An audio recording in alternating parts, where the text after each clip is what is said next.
I just wanted to put a quick video out real quick. The other day we had a construction company come in here, and there's 3 trucks in the last two or 3 weeks. They go out and they do bids and stuff like that, and they will let the trucks idle for long periods of time. It was a 2017 Ford F-150 2.7 liter EcoBoost. Motor was just running phenomenal, no leaks or anything on this thing.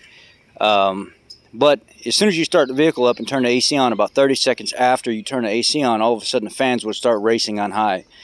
Hook the pressure gauges and stuff up to the AC system, and all of a sudden the pressure is jumping over 350, 400 PSI on the high side. The low side's up 60, 70 PSI.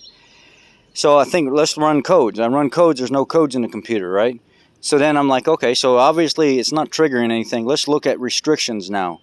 I look at the AC condenser in the radiator in one of these trucks, and it is completely plugged up with all this stuff right here. It's pollen. It's that time of year right now.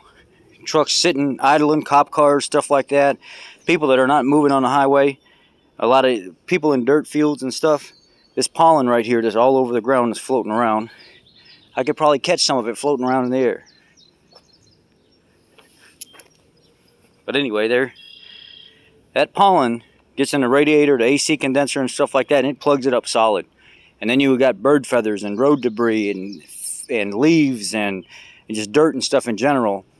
So what I do is I take a hose and I stick it down inside the radiator area, and I blow the AC condenser on low pressure back. Sometimes if I'm careful enough, I can get up to a little bit higher pressure, and I'll blow all that junk out of the front side and I'll wash it down. And then I blow it all out and I wash it down, and blow it all out, wash it down.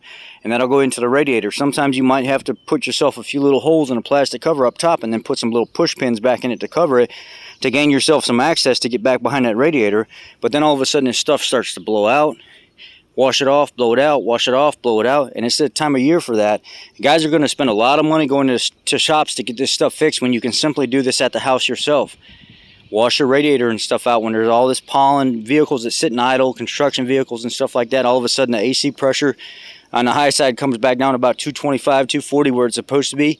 About 2.5 times ambient temperature when it's real humid on the high side, and the low side was right at about 30 PSI, something like that. It would drop, it would fluctuate between like 30, 35 and then go down to about 15, 20. That's normal, especially when it's 90 degrees and humid outside. And the high side was up around 225, 240. That's normal, this humidity and temperature. So I'll be careful with that. You're sometimes paying money to have somebody do something you're more than capable of doing at home. And the reason that AC and that fan's racing high like that is it's trying to keep those pressures down in the AC system to protect it, when all it is simply just a plugged AC condenser and a plugged radiator.